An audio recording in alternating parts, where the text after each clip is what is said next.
Hello students, जैसा कि आप जानते हैं कि हम जो चैप्टर का स्टडी कर रहे हैं this is the electromagnetic induction means electricity generated by the effect of magnetism.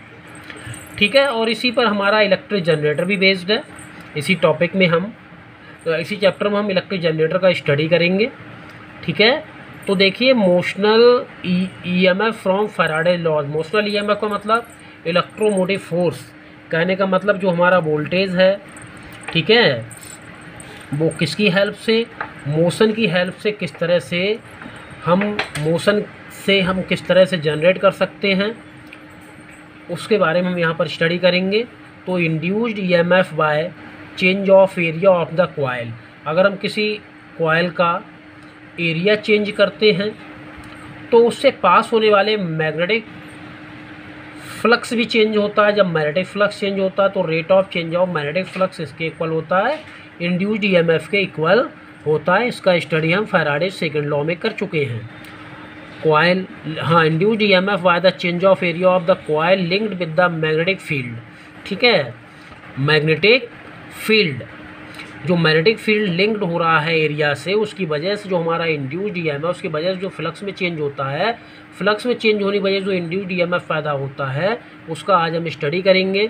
तो देखिए the induced EMF across the ends of a conductor. जैसा कि यहाँ पर देखिए, ये हमने कोई एक रेल शेप का एक कंडक्टर लिया है। रेल शेप है कंडक्टर, जो कि रेक्टेंगुलर शेप में है। रेल शेप मतलब रेक्टेंगुलर शेप में एक कंडक्टर लिया है। इस तरह से रेल का पटरी ऐसी तो होता, पैरेलल लाइंस। अब देखिए इसके ऊपर एक कंडक्टर हमने PQ लिया है। अब ये कंडक्टर यहाँ पर रखा हुआ है, थोड़ी देर के बाद कंडक्टर यहाँ पर होगा, तो इसका मतलब इसका एरिया क्या हो रहा है, कम हो रहा है। तो इससे पास होने वाले मैग्नेटिक फील्ड भी कम हो जाएगा। जब मैग्नेटिक फील्ड डिक्रीज़ होगा तो इससे पास होने वाला फ्लक्स भी डिक्रीज़ हो जाएगा, मतलब फ्लक्स में चेंज हो रहा है। जब फ्लक्स में चेंज होगा तो इंड्यूस्ड ईएमएफ प्रोड्यूस होगा अकॉर्डिंग टू फैराडेज लॉज। जब rate of change of flux होगा तभी इंड्यूस्ड ईएमएफ प्रोड्यूस होगा अकॉर्डिंग फैराडेज लॉज। ओके, समझ पा रहे हैं ना।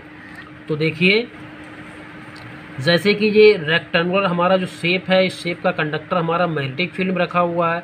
ये मैग्नेटिक फील्ड यूनिफॉर्म है लेकिन इनटू प्लेन ऑफ पेपर है। कैसी, it is uniform but into plane of paper, लेकिन ये इनटू प्लेन ऑफ पेपर है यूनिफॉर्म होने के साथ साथ। ठीक है, अब देखिए जब हम इसको इस रेक्टेंगुलर शेप पे इस तरह से मूव कराएंगे तो एरिया डिक्रीज़ होगा। ठीक है ना, तो इससे पास होने वाला मैग्नेटिक फील्ड डिक्रीज होगा, मैग्नेटिक फील्ड डिक्रीज होगा तो मैग्नेटिक फ्लक्स डिक्रीज होगा। तो rate of change of magnetic flux is called induced EMF. It is equal to induced EMF. तो जो मैंने लिखा हुआ है अंडरलाइन वाला, ये आप नोट करें। ठीक है, वैसे तो कंसिडर लिखने की कोई ज़रूरत नहीं, लेकिन अगर आप लिखना चाहें तो ये अंडरलाइन आपका दिया हुआ है, इसी को आप नोट करें। ओके, तो देखिए जैसे कि यहाँ पर इसका लेंथ क्या है, कंडक्टर का L है, और विड्थ क्या है, इसका X है। ठीक है, तो यहाँ से हम स्टार्ट करते हैं। Suppose a length X of the loop lies inside the magnetic field at any instant of time t, then the magnetic flux linked with the rectangular loop PQRS is. तो फ्लक्स इक्वल टू होता है magnetic field into area. ठीक है, magnetic field into area. Magnetic field क्या है B, area क्या है A, तो V इंटू LX ये हो जाएगा ना भाई। फ्लक्स इक्वल टू, फ्लक्स का फार्मूला हम पढ़ चुके हैं, मैग्नेटिक फील्ड इंटू एरिया होता है। ठीक है, और एरिया क्या हो जाएगा, लेंथ इंटू विड्थ। लेंथ कितना है इसका L है और विड्थ कितना X। ठीक है, तो phi equal to VL according to Faraday's laws. Faraday's law के अकॉर्डिंग E इक्वल टू क्या होता है d फाई अपॉन dt। तो फाई का वैल्यू ये VLX उठा के हमने यहाँ पर पुट कर दिया। और जैसा कि हम जानते V क्या है, कांस्टेंट है, और L भी कांस्टेंट है। वेरी क्या हो रहा है, X। ठीक है, वेलोसिटी के साथ साथ X वेरी हो रहा है। तो हमने वेलोसिटी जैसे ही हम इधर को कंडक्टर मूव कराते हैं तो X मतलब विड्थ इसकी वेरी करती है, तो वेरी करती जो चीज़ वेरी करती है वो dx अपॉन dt आ जाएगी। ठीक है, दो जो कांस्टेंट इनको हमने बाहर कर लिया, और dx अपॉन dt, तो change in velocity upon change in time, this is called velocity v। तो हमारा क्या आ गया, वी एल पहले ही था और d x upon d t की जगह पर आ गया बी, तो E equal to B L V, where d x upon d t minus भी हमने लिया, क्यों लिया है, क्योंकि कंडक्टर हमारा किधर मूव हो रहा है, इस तरफ मूव हो रहा है, ठीक है। तो इसका मतलब क्या है, वेलोसिटी हमारा कंडक्टर इस तरफ मूव कर रहा है, तो इसका मतलब क्या है, डिस्टेंस हमारी कम हो रही है। जब डिस्टेंस हमारी कम हो रही है तो D x upon d T हमारा क्या आ जाएगा, बी आ जाएगा। या मान सकते हैं कि नेगेटिव एक्स एक्सिस तरफ मूव हो रहा है, ठीक है। तो यहाँ पर माइनस और d x upon d T जगह माइनस रखा तो ये प्लस हो जाएगा, because the velocity is in the decreasing direction of x, direction of x के साथ वेलोसिटी डिक्रीज होती है। यहाँ पर नेगेटिव साइन का मतलब है the induced EMF VLV is called motional EMF. जो इंड्यूस्ड ईएमएफ हमारा VLV है उसे मोशनल ईएमएफ कहते हैं, क्योंकि ये ईएमएफ जनरेट होता है मोशन की वजह से। Because this EMF induced due to the motion of the conductor in a magnetic field, क्योंकि ये ईएमएफ जो है हमारा किसकी वजह से जनरेट होता है, मोशन की वजह से मैग्नेटिक फील्ड में, ठीक है ना। अब इसके साथ साथ देखिए हम क्या पढ़ेंगे कि इसमें करंट देखिए कितना पैदा हुआ। अब देखिए इंड्यूस्ड ईएमएफ का मतलब जब वोल्टेज जनरेट होगा तो करंट भी जनरेट होगा। तो करंट का डायरेक्शन हम किससे निकालते हैं, फ्लेमिंग्स लेफ्ट हैंड रूल से निकालते हैं, ठीक है। तो जो थंब है वो हमारा मोशन दिखाता है, और ये वाला देखिए थंब हमारा मोशन दिखाता है। तो इस तरह से देखिए, इस तरह से ये मैग्नेटिक फील्ड के डायरेक्शन में हमारा जाएगा और थंब हमारा मोशन दिखाता है। तो करंट हमारा किधर होगा, देखिए इस तरह से, ये करंट हमारा किस तरफ होगा, इस तरफ होगा। करंट वाला देखिए this is the magnetic field into है, इनटू क्या है, मैग्नेटिक फील्ड। थंब हमारा मोशनल ईएमएफ किधर हो रहा है, मोशन किधर हो रहा है, कंडक्टर में इस तरफ हो रहा है। तो करंट किधर जा रहा है, करंट इसके अलोंग जा रहा है ना। तो देखिए 3D है, जनरली आपकी समझ में थोड़ा कम आया होगा, लेकिन यहाँ पर आप फ्लेमिंग्स राइट हैंड रूल से क्या निकाल सकते हैं, इंड्यूस्ड करंट का डायरेक्शन हम निकाल सकते हैं। तो वो करंट कितना होगा, उस करंट का भी हमने फार्मूला यहाँ पर लगा लिया। देखिए current induced in the loop, current induced in the loop, ठीक है। अगर देखिए रेजिस्टेंस क्या है, आर है, जो पी क्यू कंडक्टर इसका रेजिस्टेंस कितना है, आर है। तो इसमें करंट देखिए कितना हो जाएगा, करंट का फार्मूला होता है induced EMF upon resistance, induced EMF upon resistance, ठीक है ना। Induced EMF upon resistance, induced EMF कितना है, VLV, रेजिस्टेंस क्या है, R, ठीक है। तो VLV अपॉन R, ओके। अब देखिए forces on the movable arm, movable arm के लिए फोर्स कितना होगा, the conductor PQ of the length L and carrying current I। अब देखिए क्या है, जब लेंथ कितना है कंडक्टर का, L है, और कितना करंट फ्लो हो रहा है इसमें, I करंट फ्लो हो रहा है। और एक कंडक्टर किस में रखा हुआ है, मैग्नेटिक फील्ड में।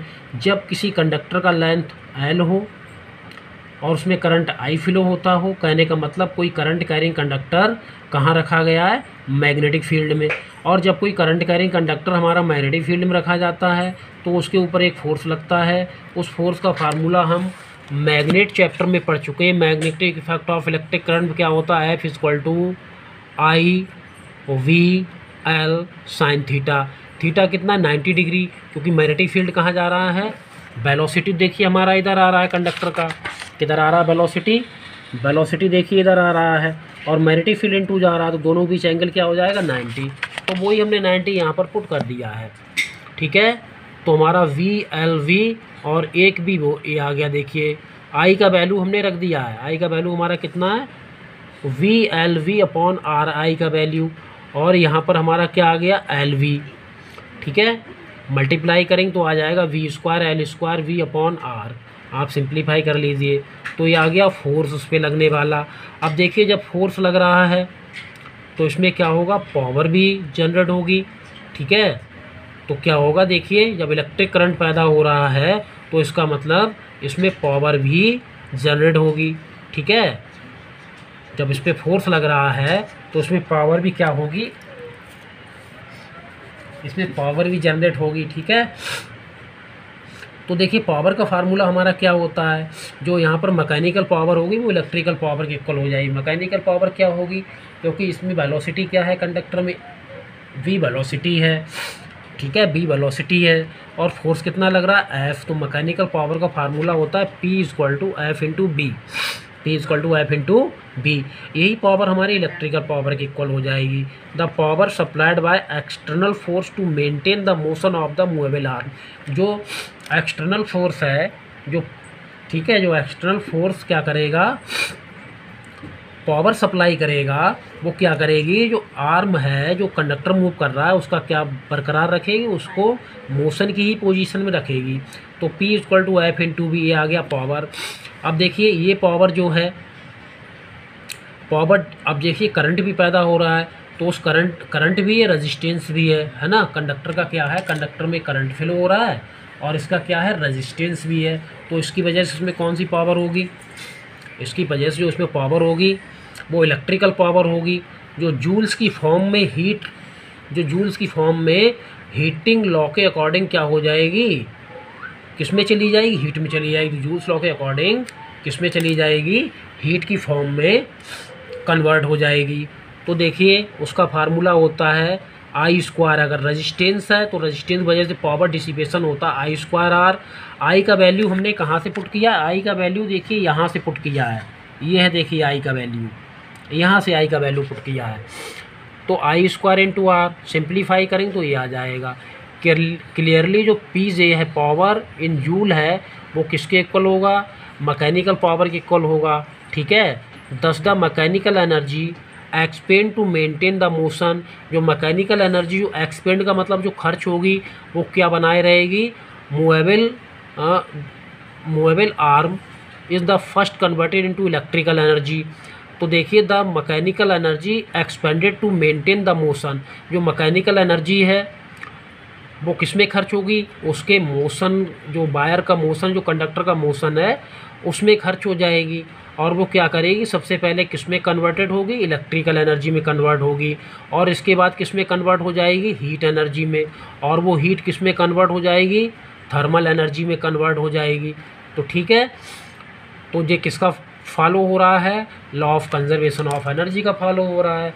जो हमारी मैकेनिकल एनर्जी है वो आर्म में क्या पैदा करेगी, आर्म को मूवेबल पोजीशन में बनाए रखेगी, जो किस में कन्वर्ट हो जाएगी, इलेक्ट्रिकल एनर्जी में। इलेक्ट्रिकल एनर्जी किस में कन्वर्ट हो जाएगी, रेजिस्टेंस वजह से, थर्मल एनर्जी में, और किसकी फॉर्म में, हीट की फॉर्म में। तो इसका मतलब हियर